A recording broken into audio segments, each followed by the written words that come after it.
Welcome. આજે આપણે સરદાર @ 150 અંતર્ગત ચિત્ર સ્પર્ધાના ચિત્રો અને તેના નંબર કઈ રીતે આપ્યા તે જોશું. આ જુઓ, અમારી સરકારી શાળાના વિદ્યાર્થીઓ સરદાર પટેલની જન્મ જયંતિ નિમિત્તે આ સ્પર્ધાના ચિત્રો દોરી રહ્યા છે.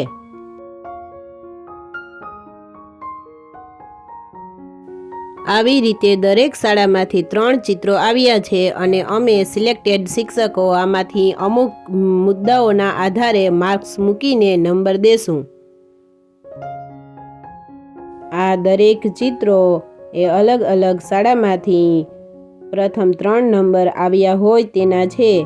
અને કેવા સરસ મજાના આ ચિત્રો છે જે ધોરણ 6 થી 8ના વિદ્યાર્થીઓએ બનાવ્યા છે. જુઓ કેવા મસ્ત મસ્ત બનાવ્યા છે, આવડી નાની એવી ઉંમરે પણ.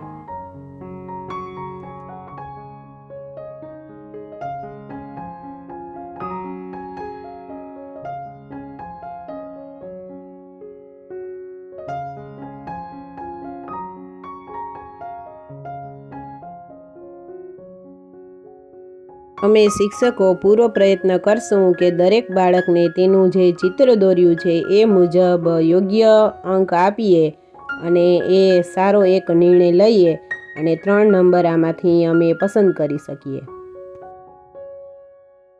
ચિત્રોના મૂલ્યાંકન માટે 5 અલગ અલગ મુદ્દાઓ રાખેલા છે, જેમાં દરેકના 20 અંક છે.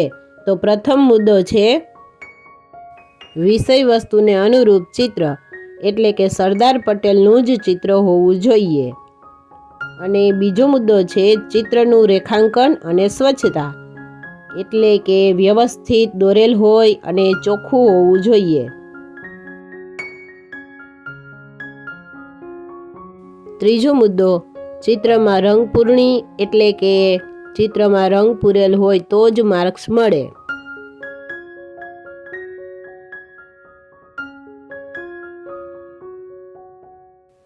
ચોથો મુદ્દો છે ચિત્રનું પ્રમાણ અને લેઆઉટ, એટલે કે નિયમ મુજબ ચિત્રની સાઇઝ હોવી જોઈએ, જેમાં 11:14 ઇંચની ડ્રોઈંગ શીટમાં ચિત્ર હોવું જોઈએ.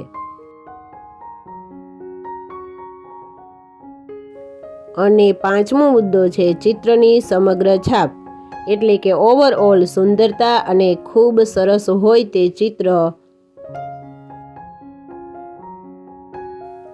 આ મુદ્દાઓના આધારે જ દરેક ચિત્રને માર્ક્સ આપી ટોટલ કરી અને નંબર આપ્યા છે. તો મિત્રો, આવું જ કાંઈક નવું લઈને આપણે ફરી મળીશું. ત્યાં સુધી આવજો.